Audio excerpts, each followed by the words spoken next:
Bien, como, como introducción al problema, ven ustedes esa fotografía, nos es muy familiar a todos nosotros, hay un crecimiento urbano importante en Cochabamba, en el resto de las ciudades capitales de Bolivia también.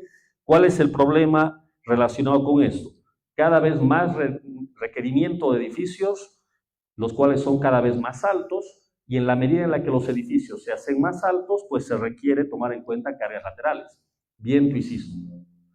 El tema del sismo es muy importante porque la norma es bastante reciente. Estamos hablando de un documento del año 2023 que recién se está difundiendo. Acá en las universidades, por ejemplo, estamos formando a los nuevos ingenieros ya con este material, pero los ingenieros que trabajan, que ya son practicantes de la profesión, se están recién actualizando sobre este tema. Entonces, el problema pasa por edificios cada vez más altos y que requieren sismoresistencia. Pero, ¿cuál es el inconveniente? Al introducir carga sísmica, esto repercute en la economía del proyecto. Y eso hace que, bueno, al haber un incremento, pongámosle un 10, 15, 20% en el presupuesto, eso ocasiona cierta reticencia, rechazo al uso de esta normativa. Acá un par de fotografías, no sé si se alcanza a ver bien, no corresponde a nuestro país, corresponde a un terremoto que se dio en Taiwán el año pasado, muestra un par de casos de colapso, específicamente por piso blando, cuando falla básicamente la planta baja y todo el edificio cae en bloque hacia el nivel de la rasante. Esto ocurrió el año pasado. Esto es lo que puede ocurrir ante una carga sísmica. Lógicamente hay que aclarar que en Bolivia la carga sísmica no es tan alta. Esta situación se dio para un terremoto de 7.2 de magnitud. En Cochabamba, por ejemplo, se tiene en el departamento de Cochabamba el registro del sismo de Aquile del 98 con poco más de 6 de magnitud. Hay diferencia, pero hay amenaza sísmica también acá. Bueno, lo que les mencionaba en la introducción, el problema principal es el incremento en los costos. Eso es lo que hace que a muchos colegas, constructores, les incomode a la hora de hablar de sismos, pero resulta de que ahora es mandatorio hacer el diseño sísmico. Entonces le toca al ingeniero darse modos para que su diseño cumpla con la norma sísmica, pero que no se exceda en la parte económica. Ese es el desafío ahora. ¿De acuerdo? Esta fotografía corresponde a un edificio de Cochabamba, que ya está construido y de hecho es el más alto que tenemos en la ciudad en este momento. Bueno, brevemente hay que darle una revisión a la normativa. Quienes han tenido la oportunidad de hacer algún curso formal ya esto lo conocen, pero vamos a hacer una breve difusión del material normativo. Este es el documento principal, es la norma boliviana de diseño sísmico, ha salido el año 2023, hay un comité técnico integrado por ingenieros de las universidades, colegios de ingenieros, formamos parte de ese comité nosotros también. El uso de esta norma es obligatorio para edificios de más de 10 pisos. Esto es muy importante aclarar. Tenemos el mapa de amenaza sísmica de Bolivia, que es el punto de partida para este tema. Esto ha sido provisto por San Calixto, el Observatorio de San Calixto. ¿Qué nos pide la normativa actual? Utilizar ese mapa de amenaza sísmica y hacer una serie de estudios preliminares, por ejemplo, el tema del suelo, estudios que van más allá de solamente un SPT, ahora hay que analizar algunas otras situaciones más, por ejemplo, la velocidad de propagación de las ondas a nivel del subsuelo, esto es importante para caracterizar al material. El tema de la topografía, muy importante en nuestro medio, hay muchas edificaciones que se construyen en pendiente, por lo tanto es importante tomar en cuenta esa situación. El tema de la importancia de las estructuras, no todos los edificios se los considera igualmente importantes desde el punto de vista de si hay que mayorar o no la acción sísmica. El caso de un edificio común y corriente, como el que mostré hace un momento, corresponde a tipo 2, no requiere ninguna mayoración, mientras que hay otros edificios, como por ejemplo el Palacio de Gobierno, que sí requiere una mayoración, pues tipo 4. Entonces, hay necesidad de mayorar la acción sísmica. La categorización de la estructura es sumamente importante, depende mucho de dónde está emplazada la misma para ver el tipo de suelo y cómo esto incide en mayorar o no la acción sísmica. En Cochabamba tenemos dos tipos de suelos, S3 y S4 principalmente. El S4 es menos competente que el S3. No entro en más detalles, puesto que esto nos desviaría del punto principal de la charla. De todas maneras, en un curso formal de sismoresistencia, esto se puede estudiar con mucho más cuidado. Entonces, yendo a lo que interesa en esta charla, el problema acá pasa por las configuraciones estructurales, por los sistemas estructurales. Hay que conocer qué opciones tenemos. La primera de las opciones corresponde a una estructura porticada. Si es que se logra ver en la figura, tenemos en la parte izquierda un modelo matemático que corresponde a un sistema de pórticos en 3 dimensiones, vigas y columnas. Toda la carga lateral es absorbida únicamente por las columnas. ¿De acuerdo? Por lo tanto, estas tendrán que tener la suficiente robustez, rigidez como para absorber la carga lateral. Al lado derecho tenemos una fotografía que muestra que este es el tipo de estructura más utilizado en nuestro medio. ¿No es verdad? Un otro sistema estructural muy utilizado es el de los entrepisos, ya sea con vigas planas o directamente sin vigas. Al lado izquierdo pueden ver un esquemático donde se nota un tipo de losa muy utilizado, que es el de viguetas en 2 direcciones, o tipo waffle, o tipo casetonado, también le llamamos, con la aclaración siempre importante de que tienen que colocar ábacos. Sin ábacos esto no puede funcionar. El ábaco es ese sobreespesor o ese macizado que se coloca alrededor de las columnas para evitar problemas de punzonamiento. ¿De acuerdo? Si uno observa las obras en nuestro medio, hay muchas en las que se prescinde de los ábacos y ese es un problema muy importante. Va más allá de lo que queremos explicar en esta charla, pero hay que decirlo, tanto como sea posible hay que decirlo porque es un error muy frecuente en nuestro medio. No se pueden hacer losas con vigas planas sin colocar ábacos. ¿De acuerdo? En este caso, reitero, el ábaco es un macizado alrededor de las columnas. Acá tenemos una otra figura donde se ve la misma situación de hace rato, pero con vigas planas. A los ojos del punzonamiento y de la carga lateral por sismo, un entrepiso sin vigas o con vigas planas es básicamente lo mismo. Da una sensación falsa de seguridad el colocar unas vigas planas, como si es que estas ayudaran a la resistencia lateral de la estructura, y la verdad es de que no ayuda en prácticamente nada. Por esa razón, esta configuración estructural, la del sistema de entrepiso con viga plana o sin vigas, es básicamente lo mismo y está penalizada en nuestra norma. Es decir, se le exige rigidez adicional a este tipo de estructura.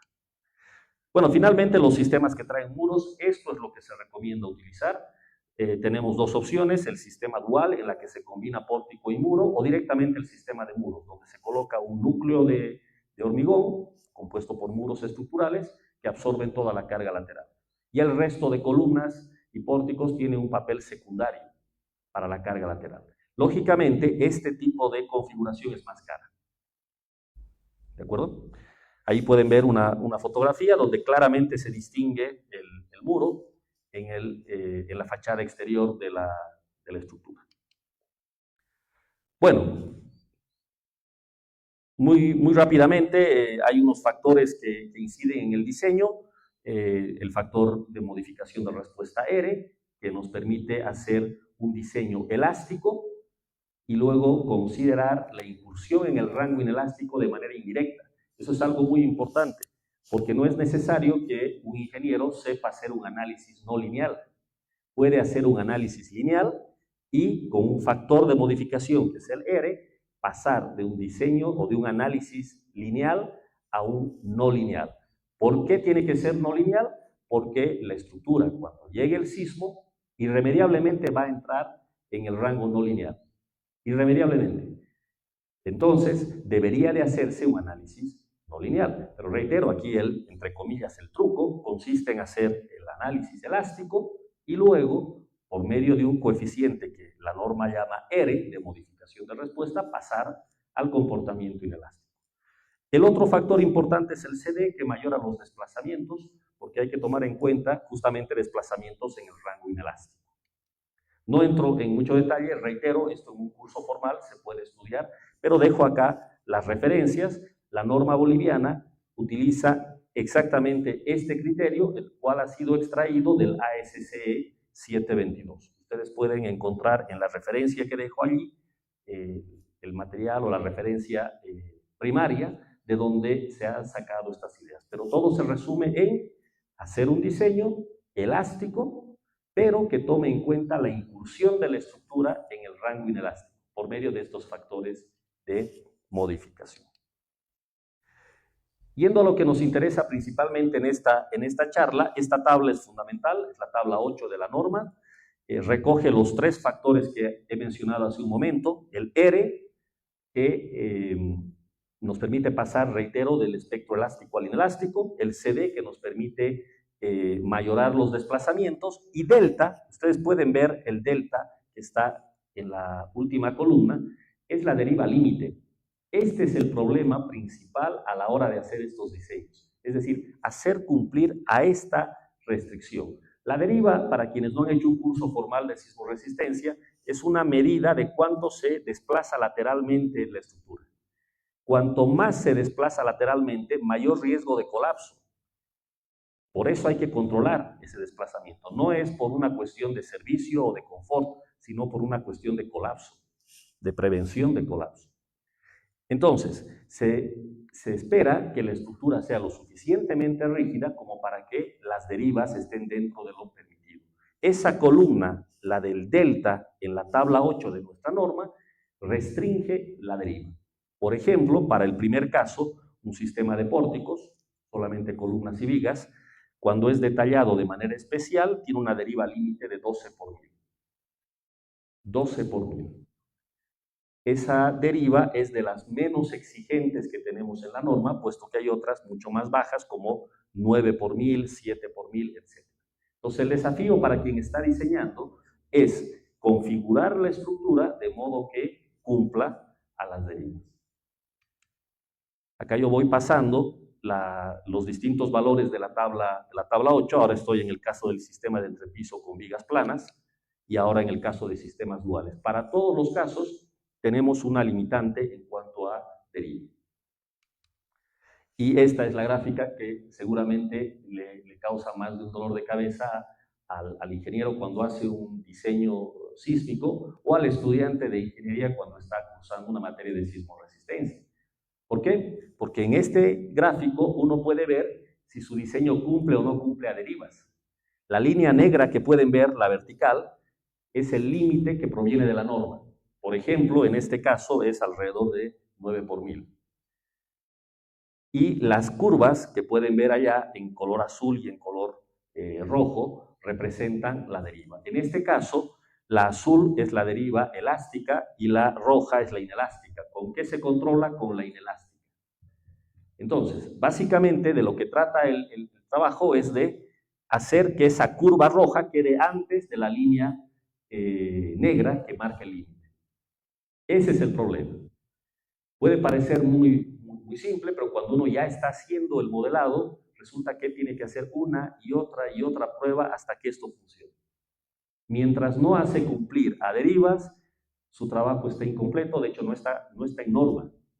No puede proseguir a hacer diseño, planos, nada. Se detiene aquí. Entonces, esta es quizás la figura clave para entender el problema del cual vamos a hablar ahora. Bueno, la situación se hace aún más compleja cuando la estructura es irregular. O sea, esas derivas límites que hemos mostrado son penalizadas en la norma boliviana, al igual que en las normas del exterior, son penalizadas por causa de la irregularidad. Hay dos tipos de irregularidad, en elevación y en planta. Básicamente la idea es esta: si tuviésemos una configuración perfectamente ordenada, columnas simétricamente dispuestas respecto del centro de masa, por ejemplo, esa es una configuración ideal, pero en la vida real eso no ocurre. Los proyectos arquitectónicos no llegan con una gran cantidad de desafíos. Un ejemplo es este proyecto que ustedes ven ahí, no sé si se alcanza a notar la figura, corresponde a un proyecto que ya se ha hecho público, he tomado prestado la imagen, tienen la referencia ahí abajo. Es un proyecto que se espera construir en Cochabamba en los próximos años. Es un centro comercial. Muy atractivo, muy motivador ver ese tipo de diseños en la ciudad. Sin embargo, este tipo de estructuras traen una alta complejidad por la irregularidad. Vean ustedes, de planta a planta hay variaciones, por lo tanto hay una irregularidad en altura y también seguro que hay irregularidades por torsión y otro tipo de situaciones en planta. Pues no es un diseño sencillo este. Hay que ahora acostumbrarse a recibir proyectos de este estilo, ¿ya? Bueno, entonces, ¿qué dice la norma en estos casos? Si su estructura es irregular, pues va a tener que penalizar a la deriva límite. Algunas ilustraciones que muestran esto, si es que se alcanza a distinguir la figura. Por ejemplo, una irregularidad bastante frecuente es la del piso blando, que se puede dar cuando en la planta baja se dispone de columnas de mucha altura comparado con la altura tipo del resto de los pisos. No sé si me dejo entender. ¿No es verdad? Por razones comerciales, la planta baja suele tener una altura de entrepiso distinta que el resto. Eso hace que la rigidez sea menor al nivel de la planta baja. Y eso hace que el piso, justamente el piso de la planta baja, sea blando o pueda ser blando en comparación del resto. ¿Y qué ocurre en esos casos? Cuando se excede un límite permisible, puede pasar lo que se ve en esta figura. Ha sido tomada de una investigación en un laboratorio en el exterior, que dicho sea de paso, tenemos que llegar a tener también laboratorios así, donde a escala se puede hacer un análisis sísmico. Ahí se puede ver claramente cómo la estructura ha fallado al nivel de la planta baja. Es fíjense ustedes el tamaño que tiene esta réplica, es un modelo básicamente a escala.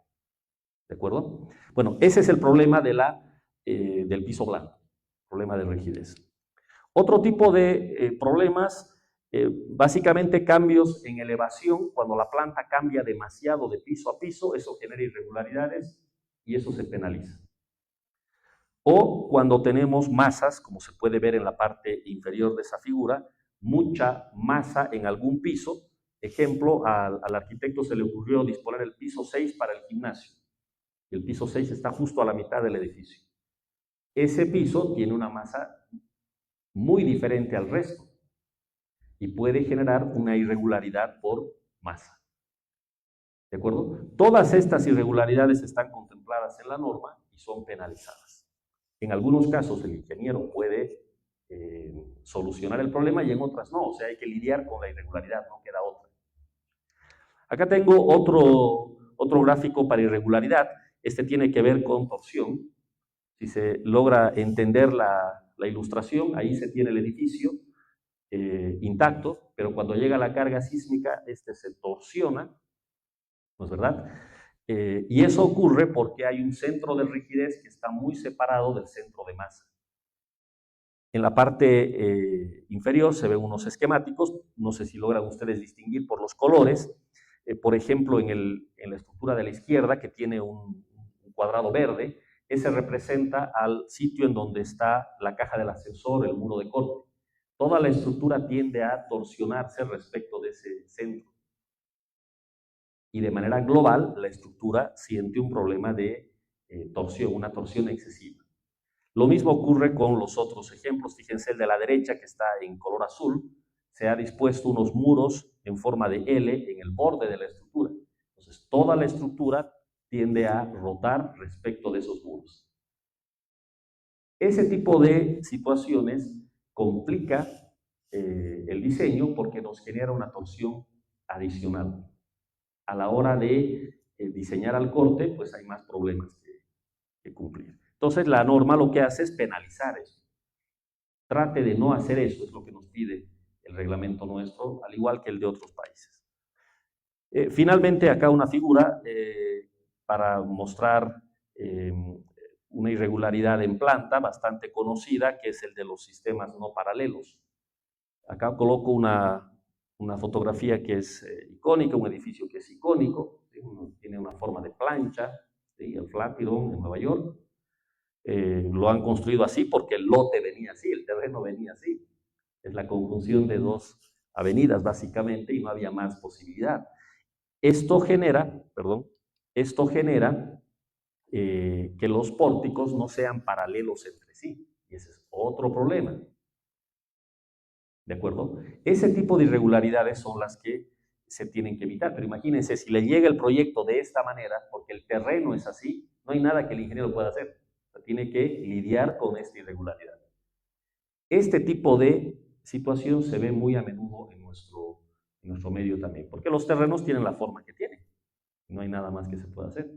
De hecho, uno de los casos que les voy a mostrar ahora justamente corresponde a esta situación.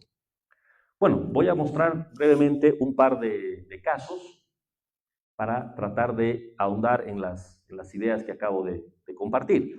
Todo bajo la óptica de la norma boliviana de diseño sísmico vigente.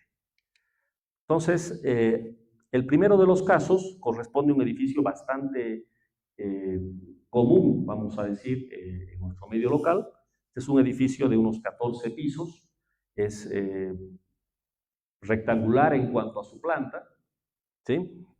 En rojo pueden ver en la parte central unos muros que corresponden a los muros de corte. Generalmente la caja del ascensor se aprovecha para esta situación. De entrada, algunos aspectos favorables de este proyecto: no luce nada irregular, se ve bastante bien distribuida, digamos, la ubicación de las columnas. Los rectángulos en color naranja, si es que logran distinguir desde dónde están, son las columnas, entonces se las ve bastante bien distribuidas, ¿sí? Sin embargo, cuando uno mira con más detalle, el problema es que los espacios de estacionamiento están muy juntos. Y básicamente para el ingeniero ese es un problema porque no tiene margen para hacer crecer las columnas. De hecho, las columnas le tienen que quedar completamente rectangulares. O sea, no hay posibilidad de una columna cuadrada acá. Todas las columnas van a tener que ser rectangulares. Entonces, si nos falta sección, la columna va a tener que crecer solo a lo largo. Y llega un punto en que esa columna deja de trabajar como columna y empieza a trabajar como muro. ¿Alguien sabe cuál es la relación entre base y alto en una sección para que ésta deje de ser columna y pase a ser muro? Bueno, en los libros de texto se indica que la relación es 1:4, o sea, la recomendación es 1:4. Ejemplo, si usted tiene una columna de 30 centímetros en un lado y al otro lado, al lado largo, tiene 1,20 m, está en el límite de la relación 1:4, ¿sí me entiende? Pero si su columna es de 1,50 m por 30 centímetros, eso ya no es columna, eso ya es muro, y hay que modelarlo como muro. Entonces, ese es un problema que aparece en este tipo de estructuras que, como les digo, se han vuelto muy frecuentes en nuestro medio. Es lógico, se tiene un terreno y se quiere aprovechar al máximo. Cada parqueo que está ahí para el dueño representa una venta que va a hacer. O sea, él no puede darse el lujo de desperdiciar ni un solo parqueo. Y no le va a aceptar al ingeniero que le ponga una columna en medio de su parqueo o en medio de una baulera. La baulera también se vende. ¿Se entiende? Eso al nivel del sótano. Al nivel de los pisos superiores, no podemos interferir en los ambientes. Imagínense, en este ambiente, por ejemplo, era totalmente inadmisible por una columna central. Entonces se han tenido que dar modos para que toda la estructura se sostenga sin necesidad de ninguna columna adicional. Entonces ese es un desafío importante. El ingeniero tiene que mirar el plano arquitectónico y no lo puede modificar sensiblemente. Algunos pequeños cambios podrá hacer, ¿no? Bueno, entonces, ese es el problema de entrada acá, a un requerimiento adicional que es bastante frecuente: viga plana. Que resulta que X o Z ambiente, el arquitecto dice que no tiene que verse la viga. Entonces coloque viga plana. El problema para el ingeniero es que si me mandan a trabajar con viga plana, la norma penaliza ese sistema. O sea que me va a costar más todavía hacer cumplir adherivas y hacer cumplir todos los requerimientos de resistencia. ¿De acuerdo? Entonces, bueno, ese es el problema de partida. Acá algunas vistas más, así luce una de las de las vistas laterales de la estructura, así debería quedar. Y bueno, la planta tipo. Al nivel de la terraza también situaciones interesantes en los proyectos que nos llegan últimamente. Se les ocurre a los arquitectos colocar piscina en el último piso, es bastante frecuente, es muy interesante, pero complica aún más el problema. ¿No es verdad? O gimnasio, o una sala de reuniones donde va a congregarse a mucha gente justo en el último piso, etc. Bueno, esos son los detalles de este problema. Acá una configuración posible. El programa que se está utilizando es ETABS, que es bastante conocido. Para quienes estén empezando con el trabajo o el estudio de la ingeniería estructural, altamente recomendable utilizar ese programa. Otro muy recomendable, el Robot, los programas muy buenos. Estas figuras que voy a mostrar están trabajadas en ETABS. Ese punto rojo que ustedes ven al centro representa el centro de masas de esta estructura. Y los muros, o bien los muros que están en el perímetro, que es el muro de sótano, ese no interesa acá, sino el muro de las cajas de los ascensores y de las escaleras que se encuentran en la parte central en forma de C, y unos muros en forma, bueno, unos muros paralelos que pueden ver en la parte central. Esos son los que dan la rigidez a la estructura, básicamente. Entonces, como habíamos dicho desde un principio, no parece ser muy complicado el problema por la simetría que tiene la planta. Sin embargo, cuando uno hace un modelado, una primera versión, digamos, del análisis, y pasa a controlar las derivas, si ven el gráfico que se encuentra a la derecha, falla derivas. Un comentario, entre paréntesis, este control a derivas en la norma boliviana se puede hacer de 3 formas distintas. Hay 3 métodos, uno muy exigente, uno moderadamente exigente y uno muy ligero en su exigencia. Entonces, uno, basándose en la norma, puede ir a el método menos exigente, porque la norma se lo permite. Sin embargo, muchas veces ni siquiera en esas condiciones cumple. Entonces, este modelo, que parecía que iba bien, tiene un defecto. ¿Cuál es el problema principal? Acá no se han colocado muros adicionales y se ha tratado de respetar a rajatabla la arquitectura. Entonces, hay un detalle que tal vez no se alcanza a ver bien acá, voy a tratar de mostrarlo mejor en una otra figura, pero el principal detalle acá pasa porque los pórticos no son continuos. Por razones arquitectónicas, sobre el eje largo de este edificio, en vez de tener un pórtico continuo, se le ha quitado continuidad. No sé si me dejo entender. Entonces, la línea que debería seguir el pórtico no es respetada por sino que hay unos cambios en la alineación, y eso hace que el pórtico deje de trabajar como tal y que no distribuya correctamente la carga lateral. Entonces, eso ocasiona que las derivas empiecen a fallar. Yo, bueno, este proyecto lo conozco porque lo he diseñado, pero hice el ejercicio de darles a mis estudiantes de una materia acá en la carrera, que es Estructuras Especiales, les lancé el desafío y vi las distintas configuraciones que hicieron ellos en aquella ocasión. Claro, hay muchas variantes y casi todas fallan. ¿Cuál era el factor común de todas esas configuraciones? El que no había continuidad en los pórticos. ¿De acuerdo? Lo vamos a ver enseguida con más detalle. Con esa configuración, que reitero, traía vigas peraltadas y cumplía tal cual decía la arquitectura del proyecto, el problema era que los modos de vibración nos daban el primer modo traslacional sobre uno de los ejes, pero el segundo ya era rotacional. La recomendación que se hace en los análisis sísmicos es que los primeros 2 modos sean traslacionales. En los primeros 2 modos de vibración, la estructura se traslade sobre un eje y sobre el otro, y que a partir del tercer modo empiece a aparecer la rotación. Eso es lo deseable. En este caso, ya en el segundo modo aparecía la rotación, y recién en el tercero la traslación sobre el otro eje. Esta ya es una señal de que las cosas no están yendo bien.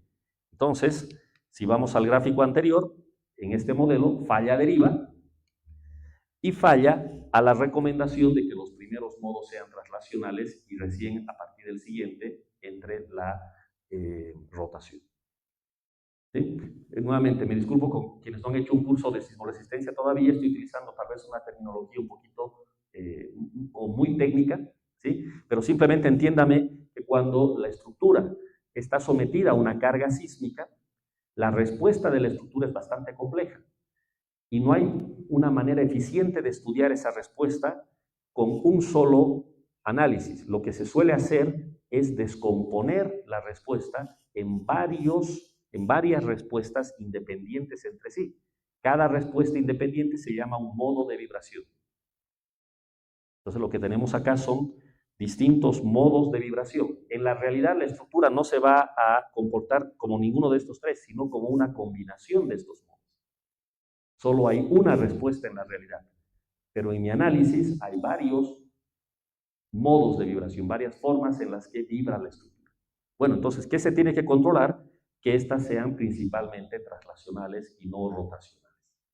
Esto los programas de alta gama como Robot o ETAPS lo pueden hacer sin mayor inconveniente. Bueno, acá viene una alternativa, una segunda alternativa. Comparado con la anterior, hay una pequeña diferencia. Se ha tratado de que los ejes estén mejor alineados. A diferencia de la primera alternativa, donde habían quiebres en los pórticos, aquí se ha tratado lo menos posible de alterar la alineación de los pórticos.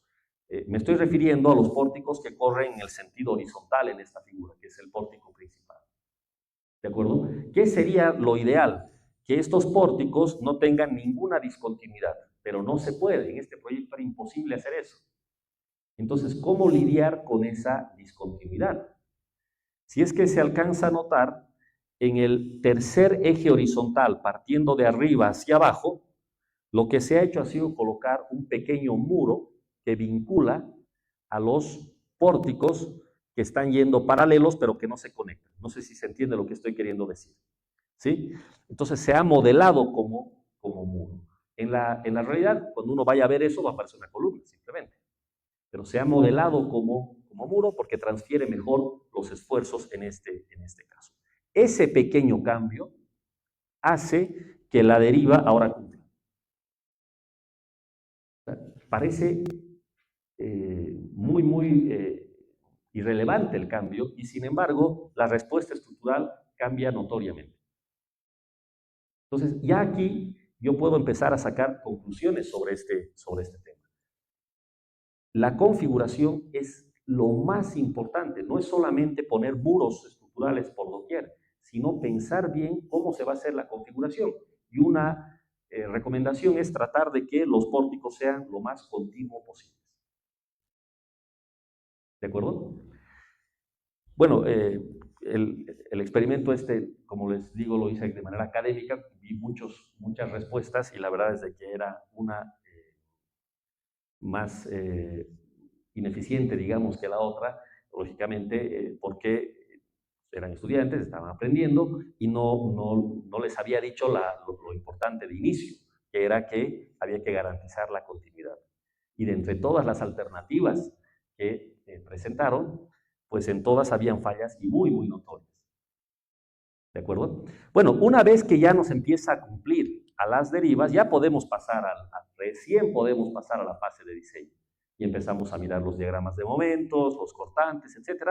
Por cierto, este diagrama que vemos acá es bastante conocido para los cortantes, por ejemplo, en vista de que la carga sísmica solicita de manera cíclica y ambas caras, digamos, de la viga en este caso, tanto el negativo como el positivo es solicitado casi de igual manera, entonces suelen salir los diagramas de esta manera, distinto a lo que se ve en un diagrama por gravedad. ¿De acuerdo? Pero ya uno puede pasar a hacer el diseño sin problemas, ya le cumple al análisis. Acá hay incluso una tercera alternativa, donde se ha regresado a la configuración original en cuanto a la arquitectura. O sea, este es el mismo modelo que el 1, con una pequeña diferencia. Se ha colocado un muro, no sé si logran ver en la parte derecha, donde están los muros paralelos, color rojo, hay un cuarto muro. No sé si logran ver desde dónde están. Hay un cuarto muro, está resaltado en color rojo. ¿De acuerdo? Uno podría pensar que al añadir un muro estructural, el comportamiento sería mejor, pero no necesariamente. Entre otras cosas, porque el muro solamente da rigidez en un sentido y muy poca en el otro. Entonces, si mi problema en este caso fuese la dirección horizontal, ese muro que se ha puesto de manera adicional no ayuda en nada. Y no olvidemos que muro que vaciamos es una gran cantidad de hormigón que estamos utilizando. Eso encarece la obra. Por lo tanto, no es nomás colocar muros. En este caso, esta es una prueba de que incluso con ese muro no cumple a la deriva. Tal vez no se alcanza a notar bien el gráfico de derivas que está a la derecha, pero este ha quedado tan mal como la primera alternativa. O sea, básicamente, entre la primera alternativa y la tercera no ha cambiado nada. En vano se ha puesto ese muro. Entonces, una conclusión importante. No se trata simplemente de aumentar muros. No es que vamos a llenar nuestra estructura de muros por doquier, sino que cada muro que coloquemos tiene que estar bien pensado y bien justificado. En este caso, no justifica el colocar ese muro adicional. En todo caso, era preferible volver a la alternativa 2 sin el muro adicional, pero con una mejor configuración. ¿De acuerdo? Bueno, una vez que ya se tiene resuelto el problema del análisis, ya cumple a derivas, ya uno pasa a hacer el diseño. De nuevo acá no voy a entrar en detalles, simplemente la recomendación, revisar la normativa sismoresistente, ya no la NBDS, sino la norma de diseño de elementos de concreto de Bolivia, que es la NB 1225001, la cual da las provisiones sísmicas, está basada en el ACI principalmente, ¿de acuerdo? Pero da las provisiones sísmicas para hacer el detallado de los elementos. Acá tengo una viga del proyecto que acabo de compartir, en donde lo más relevante es el estribado, que se hace muy fino para cumplir con los requerimientos de confinamiento. Es importante hacerlo así. No entro en más detalles porque eso ya pasaría a ser una charla sobre el detallado sísmico. Simplemente les dejo la referencia, ir a la NB 1225001. Acá está el detallado de los muros. Lógicamente, al nivel de la fundación, la separación de los fierros es más fina y el calibre es mayor también. Seguramente barras de 20 se tendrán que usar, barras de 16 más finas, menos separadas. Y en la medida en la que se va ganando en altura, se puede distanciar más la separación de los aceros. Esta es una vista ya del plano constructivo. Y lo propio del caso de las columnas, estas son columnas muy rectangulares, en donde se requiere un refuerzo grande, puras barras de 20, por ejemplo, se han utilizado en este proyecto. Queda bastante ceñido el refuerzo, y esto es típico de este tipo de análisis. No entramos en más detalle, aquí lo dejamos. Ahora paso a un segundo estudio de caso. Nuevamente, este es un proyecto que yo lo he manejado y nuevamente, tras haberlo estudiado bien, tras haberlo analizado ya en el plano profesional, de nuevo hice el ejercicio de pasarles a mis estudiantes a ver cómo se baten con esta estructura. ¿Qué diferencia notan ustedes acá? ¿Se acuerdan del edificio del Flatiron de Nueva York? Parecía Nueva York, esas cosas que no pasan acá. No, pero es que aquí nos llegan los proyectos también así. Claro, este tipo de geometría es bastante frecuente. El lote viene con una fachada en diagonal, o sea, con ese quiebre que hace que la planta ya no sea rectangular, sino sea trapezoidal. ¿Qué problema de irregularidad me introduce inmediatamente? De lo que estábamos hablando hace un rato. No hay continuidad en los pórticos y además que no voy a poder tener a todos mis pórticos paralelos, que es lo deseable. A ver, traten de ver alguna alternativa para que los pórticos sobre el eje vertical les queden paralelos. No hay forma. No hay forma. Va a tener que quedar necesariamente algún pórtico inclinado siguiendo la geometría que tiene el terreno. ¿De acuerdo? Entonces ya tengo ahí un problema de entrada nomás de irregularidad. Eso significa que al ser el pórtico menos eficiente para transmitir la carga lateral, voy a requerir la ayuda de los muros. Acá definitivamente voy a necesitar muros. El reto ya también es dónde voy a colocar esos muros. ¿Qué problemas hay en este estudio de caso? La planta es irregular, otra vez las columnas son muy rectangulares. ¿Por qué? Ya no es ninguna novedad. El problema es que tengo parqueos en la planta baja y no me aceptan columnas cuadradas. Tienen que ser puras columnas rectangulares. Limitante. La caja del ascensor, no sé si se alcanza a notar, pero está en la parte superior derecha. La caja del ascensor y las escaleras. A diferencia del proyecto anterior, en el que la caja de ascensor estaba en la parte central de la estructura, acá se encuentra hacia un borde. Eso me genera más problema todavía, porque el centro de rigidez va a estar muy pegado hacia donde están los muros, lejos del centro geométrico, donde va a estar seguramente el centro de masas. Resultado, mucha torsión. Entonces vamos a tener que compensar esos muros que se encuentran en la parte superior derecha con otros muros diametralmente opuestos, es decir, en la esquina inferior izquierda, para tratar de compensar un poco la acción de los muros del ascensor. Obviamente la otra alternativa es no poner muros en el ascensor, pero esa alternativa está totalmente fuera de lugar. Hay muchos edificios en Bolivia que se han hecho así hace unas cuantas décadas. La caja del ascensor eran simplemente pórticos, columnas y vigas. Eso no se puede permitir más. Definitivamente no se puede permitir más. La caja del ascensor tiene que ser aprovechada con muros estructurales. Pero vean acá, reitero, el problema de la caja que está en la parte superior derecha es que me genera que el centro de rigidez se me desplace hacia ese lugar, y para compensar ese desplazamiento voy a tener que colocar muros en la parte inferior izquierda de esta vista. ¿De acuerdo? ¿Qué otros problemas? Como si fuese poco lo de la geometría trapezoidal de esta planta, hay una rampa de acceso que se encuentra a la derecha, no sé si logran distinguir ustedes, en el cuadro, en la figura de la derecha, que es al nivel del semisótano, en la parte inferior se alcanza a percibir la rampa. ¿Ven cómo está esviajada la rampa? En vez de que ingrese de manera ortogonal respecto de la fachada, este ingresa esviajado. El problema es que no solamente va a ingresar esviajado, sino que va a exigir que se quede liberado todo el pasaje por donde tiene que ir el vehículo. ¿Se entiende lo que quiero decir? O sea que no puedo colocar columnas en la continuidad de la rampa. Es otro problema que se tiene acá. Toda esa zona va a tener que quedar sin columnas.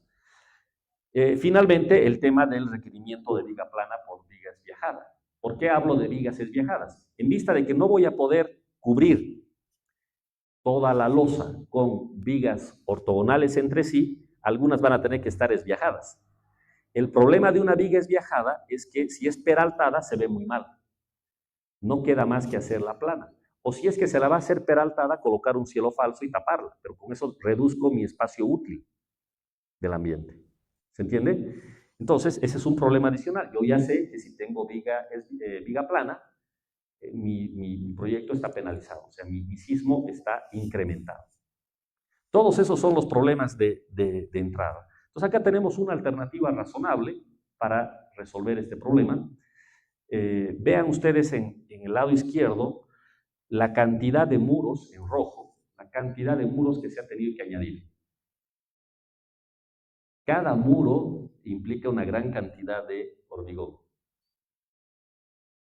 Y esto a la hora de hacer el cómputo y sacar el presupuesto incrementa notoriamente el costo. Había yo dicho al principio alrededor del 15% de incremento. Pero eso es si no tenemos que añadir una gran cantidad de muros como en este caso. Acá se está añadiendo una gran cantidad de muros. Incluso con una geometría que no es perfectamente, o sea, no son simplemente placas, sino placas en forma de T, ¿no? Son dos placas unidas, básicamente. Mayor complicación todavía. Vean cómo se ha tratado de respetar la fachada izquierda, orientando los muros de esa manera. En la figura del centro se ve con una medida del espesor de la viga, en color azul, pueden ver el ancho de las vigas. En este caso, estas vigas son planas. Todas estas son vigas planas. La norma boliviana dice que si la viga va a ser plana, coloque por lo menos 40 centímetros de base. Ni se le ocurra poner una viga plana de 30 centímetros de base, eso no está permitido. Mínimo 40. Y tranquilamente eso le va a salir 50 o 60, o sea, vigas con mucha sección en cuanto a su base. Bueno, ahí se puede ver que se ha optado por esa situación y las vigas esviajadas, si es que se logra notar, son esas vigas que no están ni sobre el eje X ni sobre el eje Y, sino que están inclinadas. ¿Qué puedo decir del pórtico en esas condiciones? ¿Hay algún pórtico que se pueda distinguir sobre el eje horizontal? Muy difícil, ¿verdad? Prácticamente no hay pórticos sobre el eje horizontal. Los de los bordes, en el límite superior y en el límite inferior. El resto no trabaja como pórtico. Entonces, prácticamente, la carga lateral que va sobre el eje horizontal es absorbida por los muros. Pero no tenemos mucho margen para movernos acá. Esta es la configuración. Y bueno, ahí tenemos la vista en 3D. Todo lo rojo que ven ahí, obviando al muro de sótano, el resto son muros de corte, muros estructurales. Cada muro, reitero, nos encarece la obra. En estas condiciones y con esa cantidad de muros, excede por poco el límite. Para este tipo de estructura estamos en el caso de pórtico o sistema dual, en donde la carga lateral es absorbida por los muros de corte y por los pórticos. El límite permitido es de 9 por 1000. Este gráfico de derivas no se alcanza a ver bien acá en los valores numéricos en la parte inferior, pero está por encima del 9 por 1000 por poco. Está fallando por poco. ¿De acuerdo? Pero al final de cuentas se está fallando. ¿De acuerdo? La tabla que se encuentra en la parte inferior muestra los modos de vibración y ahí se puede apreciar que los primeros dos modos en este modelo son traslacionales y el tercero recién es rotacional. ¿De acuerdo? Esa parte está bien. O sea que este modelo casi cumple al 100% con lo que pide la norma. Y reitero, se ha tenido que hacer muchas pruebas. Acá sí que se tiene que batallar mucho más hasta encontrar la mejor de las configuraciones. En el último de los casos habrá que sacrificar algo del proyecto arquitectónico, pero en el último de los casos hay que agotar todas las posibilidades. ¿De acuerdo? Bueno, básicamente estos son los casos. Estos recogen digamos, el día a día en la ingeniería estructural en nuestro medio. Así están llegando los proyectos. Obviando al proyecto del centro comercial que mostré hace un rato, que es muy complicado, pero esto es más común, edificios de 14, 15 pisos que tienen ese tipo de complicaciones. Entonces, ¿cuál es el desafío? Y ya yendo a la conclusión, es tratar de que la configuración pues no encarezca demasiado la obra. Aquí tengo una lámina más que me ha parecido importante colocar, que es el tema de los ábacos. ¿Sí? Ya que había viga plana, había que colocar ábacos. El ábaco, ya lo había indicado antes, es ese macizado que se coloca alrededor de las columnas. Acá un poco del detalle. ¿Recuerdan ese muro que venía en forma más o menos de T? Bueno, ahí está el armado con puras barras de entre 20 y 16. ¿De acuerdo? Bastante armado el muro al nivel de la fundación, sin embargo, todavía dentro de lo razonable. No estamos hablando de algo fuera ya de lugar. Permítame ya para finalizar, a manera de conclusión. La norma sísmica vigente desde el 2023 no es opcional. No es opcional, es mandatoria. Absolutamente todos los diseños en Bolivia, por encima de los 10 metros de altura, tienen que cumplir con la norma sísmica. ¿De acuerdo? Independientemente de lo que podamos pensar respecto de la norma o de las exigencias que ésta tiene, hay que cumplir. Si no cumplimos, nuestro diseño, al no estar en norma, primero que nada puede no ser aprobado nunca. Y si se construye de esa manera, pues puede ocasionarnos problemas más adelante. No estamos cumpliendo con la normativa. Entonces, tiene que cumplirse, sin lugar a dudas. Pero ahora no es solamente cumplir la norma, sino darse modos en cuanto a la configuración, como en los ejemplos que hemos visto aquí, en los estudios de caso, para que no se encarezca innecesariamente el diseño. Si usted le va a mostrar al dueño un diseño a gravedad que cuesta tanto y con sismo que le sube 40% su presupuesto, obviamente no le va a gustar, va a buscar a su ingeniero.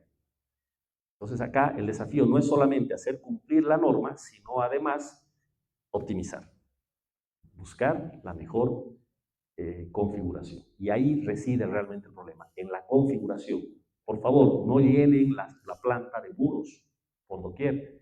No es esa la solución. Es pensar un poquito, tratar de darle continuidad a los pórticos y hacer que la configuración sea la más eficiente. En último caso, prueba y error. Muchos modelos, tomarse el tiempo de verificar muchas opciones y escoger la mejor.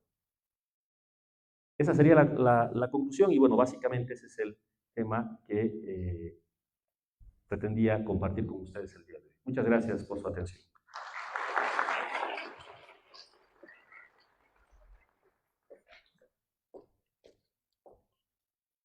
De esta manera damos por finalizada la presentación del magíster ingeniero Andrade. Daremos paso a la ronda de preguntas por parte de la audiencia. Bueno, ¿quién tiene alguna pregunta? Puede levantar la mano.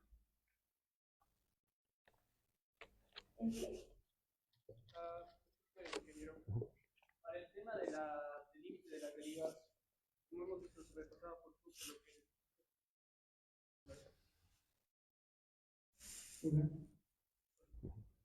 Bueno, para el tema del límite de las derivas, como nos mostraba la configuración, sobrepasado un poco lo que es el límite establecido para la configuración que tenía. ¿Existe, digamos, un rango que se pueda sobrepasar? ¿Se considera un factor de seguridad de esos límites de las derivas? ¿O netamente tenemos que considerar como máximo esta deriva máxima que nos establece? Perfecto, esa es una muy buena pregunta. La respuesta es no se puede pasar. No se puede pasar, o sea, ese límite no se puede exceder. En su memoria de cálculo y en su modelo tiene que demostrarse que no se ha excedido ese límite. De otro modo, tendría que indicar en su memoria que no está cumpliendo con este control de derivas. Básicamente está fuera de norma.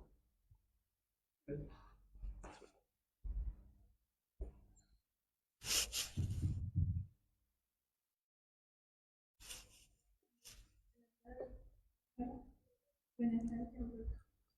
Pregunta sería, ¿qué tipo de penalización tienen los distritos o plantas irregulares? Perfecto, muchas gracias. La penalización, en realidad la pasé bastante rápido.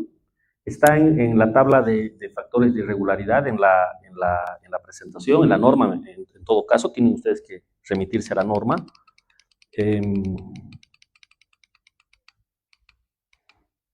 Aquí están. Esta tabla, que es la de los factores de irregularidad de nuestra norma, muestra todos los casos, tanto por irregularidades en elevación como en planta, ¿no? Entonces, usted me menciona el tema de las plantas. Acá tenemos estos problemas que se resumen en irregularidad por torsión. Esta irregularidad por torsión se produce generalmente cuando el centro de rigidez está muy lejos del centro de masa, y eso es cuando se concentra la rigidez de la estructura en algún lugar, lejos del centro geométrico de la planta. Entonces, irremediablemente hay torsión. O problemas con esquinas entrantes, por ejemplo, cuando de una planta a la otra hay una variación notoria, hay una reducción notoria, eso también le va a ocasionar irregularidad. Y el de los sistemas paralelos o no paralelos que le mencioné inicialmente. Estos serían los casos más importantes, todos estos están penalizados y como usted puede ver, algunos el ingeniero no tiene cómo resolverlos, sino no le queda más que lidiar con ese problema como este de los ejes no paralelos.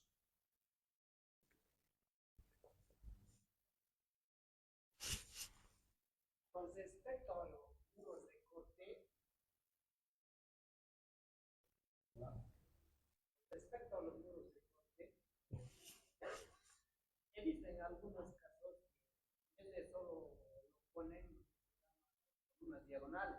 Ajá. ¿Eso qué tanto ayuda? ¿Y ese tiene? Mire, puede ayudar. Tiene más sentido en una estructura metálica que en una de hormigón. De todas maneras, en el caso del hormigón puede funcionar también, pero no es lo más recomendable. Al margen de que le va a ocasionar complicaciones en el tiempo del vaciado, no es simple lidiar con esto, tome en cuenta que esos elementos diagonales pueden trabajar o trabajan como una especie de tensores, ¿no? Y ante la sacudida sísmica van a trabajar tanto en tracción como en compresión. El problema es de que el hormigón no trabaja bien a tracción. Entonces, no es tan eficiente como en el caso de una estructura metálica, ¿no? Sería preferible nomás optar por los muros.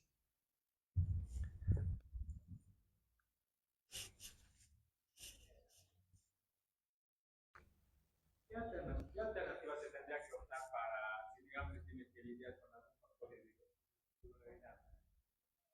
Mire, los que no se puede eliminar, porque ya no depende del ingeniero, no queda más que penalizar, es decir, ese factor de penalización hace que la deriva límite disminuya, ¿no es verdad? Entonces, en lugar de que usted controle al 9 por 1000, tal vez ahora tiene que controlar al 8 por 1000.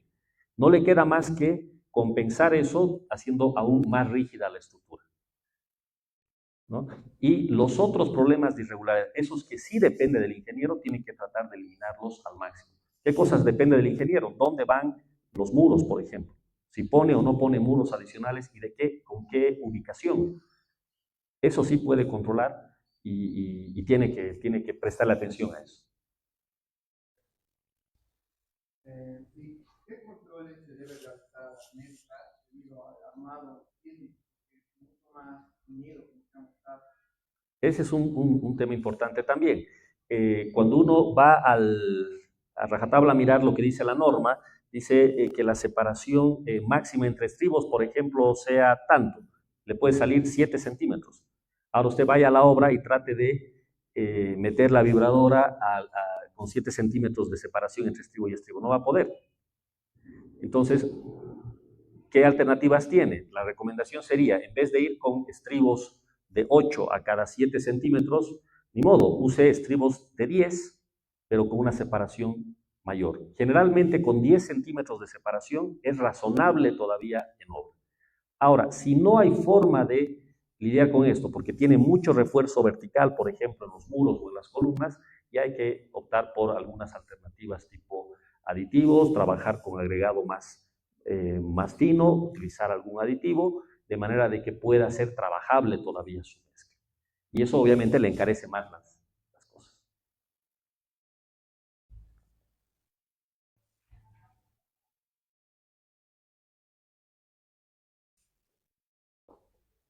Creo que no. Una consulta más. ¿Es una norma aplicable para otro tipo de estructura por parte de edificios? En este momento la norma sísmica de Bolivia solo se aplica a edificios.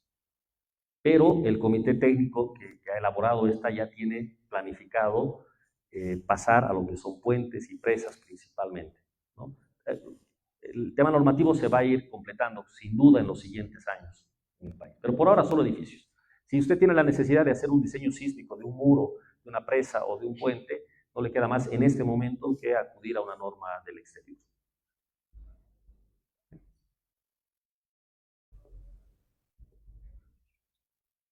Creo que sí. Bueno, una pregunta por ingeniero. ¿De dónde salen los coeficientes para la aceleración del sismo? Por ejemplo, 0.22G para Cochabamba. ¿Y qué relación guardan con las lecturas de los acelerómetros? Perfecto, esa pregunta es muy, muy importante. Guarda una relación directa con los registros de San Calixto. O sea, ese 0.22 veces G que aparece en la norma para Cochabamba es el resultado de un trabajo estadístico, probabilístico, que se ha hecho con base en los registros de San Calixto. Entonces, como mostré en una de las primeras láminas, está el mapa de amenaza sísmica de Bolivia, eso lo ha trabajado San Calixto y hay un respaldo científico, técnico detrás de eso. Reitero, se han considerado todos los registros sísmicos disponibles, se ha hecho una estadística y se ha sacado ese valor. Y también, como podemos observar en la norma, tienen dos gráficos de estos mapas. Entonces, ¿en qué caso utilizamos cada uno de ellos? Oh, ya. Perfecto. Sí, es correcto. En la norma, quienes están familiarizados con esta, hay dos mapas de amenaza sísmica, uno con colores más intensos que otro. En cuestión de periodo de de retorno, uno viene con 475 años, que es el que usamos, y el otro con más de 4.000, me parece, que directamente ese no lo usamos. Quizás para darle más claridad a la norma sería preferible el segundo quitarlo, porque queda esa duda, ¿no? Si lo tengo que usar o no. La respuesta es no lo tiene que usar. Solo use el primer mapa, el que he mostrado aquí, el de 475 años. ¿En el caso del puente también? Como le dije hace un momento, el de puentes todavía no está adaptada a la norma para esta situación. Que momentáneamente no tendríamos que usar este material para puentes.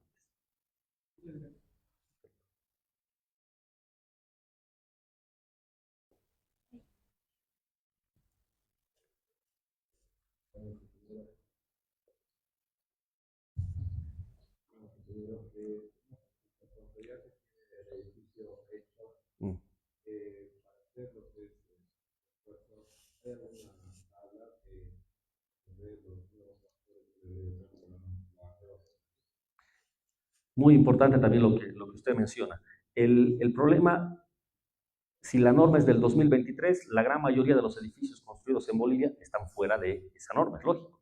Entonces, cuando se pone a prueba esa estructura que ya está en funcionamiento con lo que dice la norma actual, hay problemas, ¿no es verdad? Ahora, hay que tomar en cuenta que las normas ponen estos coeficientes para fase de diseño, que no es lo mismo que cuando se evalúa un edificio que ya está en funcionamiento. Nuestra norma tiene un apéndice, puede verlo en el material, está como apéndice, justamente de todos los estudios que se tienen que hacer para evaluar la respuesta sísmica de nuestra estructura, que ya está construida, y algunas orientaciones de cómo se podría reforzar la estructura. Este va a ser un problema muy importante en nuestro medio, porque seguro que muchos edificios no van a cumplir con las provisiones sísmicas y vamos a tener que hacer refuerzos, encamisado de columnas, reforzar algunas vigas, aumentar secciones, etc. Entonces, eso ya está considerado en la norma en este momento de manera provisional como anexo en el documento. Va a pasar en la siguiente versión ya la parte normativa, ya formal. ¿De acuerdo? Pero es un tema muy, muy importante este.